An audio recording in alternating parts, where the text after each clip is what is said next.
that the man only exists for 6,000 years and so on. Is that what you mean? Well, I mean that, but more than that, I mean the whole culture of exaggerated respect for religion, over and above the respect we automatically have for each other. I mean, if you have different politics to me, I mean, say you're a supporter of George W. Bush, then I would argue with you and you would argue with me, and that would be fine. But there's no culture that says, oh, you're not allowed to disagree with somebody's politics. Of course you disagree with somebody's politics, and you say what you think. You say, I think your politics are rubbish. And you say you think my politics are rubbish, and that's fine, that's accepted. But we're not allowed to do that about our religion. That's the point I'm making. As an evolutionist, as a Darwinist, and a non-believer in an afterlife, what do you think then is the goal of life? Is it just life itself? The goal of life is life itself in the sense of reproduction. It is propagation of genes. Now that's of course very different from the personal goals which we in our minds set up. And you and I both set up in our minds personal goals. I want to finish a book that I'm writing. One might say I want to marry a certain woman, or I want to write a symphony. There are all sorts of personal goals that we have, which are not the goals of life. And I would interpret them as manifestations of a capacity that the brain has to set up goals and follow them, which in our wild ancestors had a role to play. In nature, one would set up goals to find a water hole, to capture a buffalo. And the mechanism that our brains possess for setting up a goal of that sort, and that which was built into us by the ultimate natural selection goal of propagating genes, that mechanism of setting up goals to do things like catch buffaloes is now still in our brains, but it's been diverted into other goals, such as finishing a book, writing a symphony, or marrying a particular person. Therefore, you don't accept the argument that again comes from a lot of religious people, that if you don't believe in an afterlife, you cannot establish moral principle. I think that's a disgusting idea. It suggests that people are so morally weak that they need actually threats, carrots or sticks, in order to be good.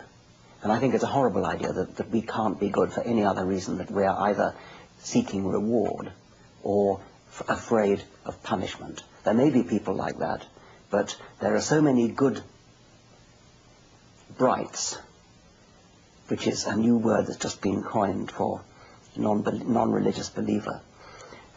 Bright. Bright. B-R-I-G-H-T. You can ask me about that if you like.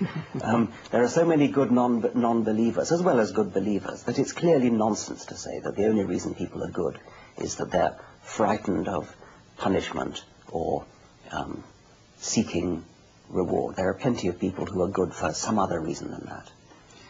You finish your book, Dallas Chaplin, with a letter to your daughter, in which you warn her against the corrosive influence of tradition, authority, and revelation. Can you explain how why these three elements bother you?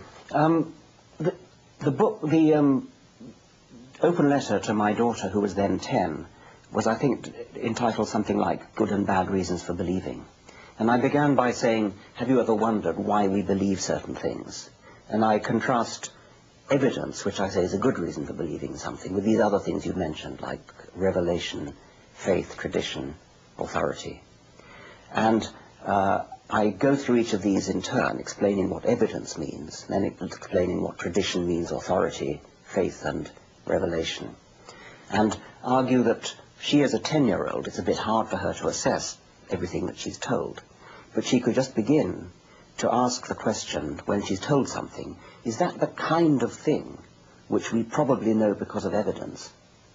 Or is it the kind of thing which is we probably don't know because of evidence, but which has come to us through tradition, revelation, authority, etc.? So if she's told something like an explanation for why winter comes and then summer comes, and winter comes and summer comes, or why day and night come in terms of the spinning of the earth, then she could ask herself, Is that the kind of thing we probably know because of evidence? The answer is yes. But if she's told something like, it is wrong to use contraception, is that the kind of thing we get from evidence? No, obviously not. Or if she's told something like, or almost anything religious, in fact, I could pick, and nearly all children are brought up in some kind of religious tradition. What I want to do is to encourage children to ask the question, where did that belief come from? Did that come from evidence? Or is that just something that's been handed down from generation to generation?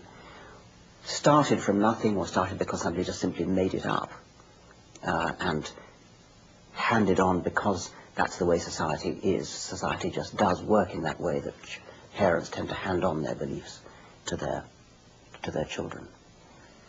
As Darwin indicated, evolution is a dynamic process that never really stops. When we look at it today, where is evolution taking us now? Well, life as a whole is going on in much the same kind of ways it always has, with certain differences which are imposed by humanity. There are large areas of the Earth where the ecology has been drastically modified by our species. So where once there was primary forest, there's now farmland, say.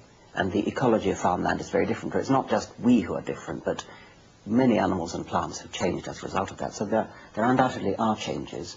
And until we go extinct, which presumably we will, most other species have, until we go extinct, we can expect evolution on this planet to be going through a rather strange blip at the moment. But it's fundamentally the same process. It's just that it's happening in a rather strange way, temporarily, because of us. Some species will survive, some will disappear. And well, a lot are disappearing. We are in the midst of a mass extinction comparable to some of the great mass extinctions that there have been in past eras. And we seem to be largely responsible for this one.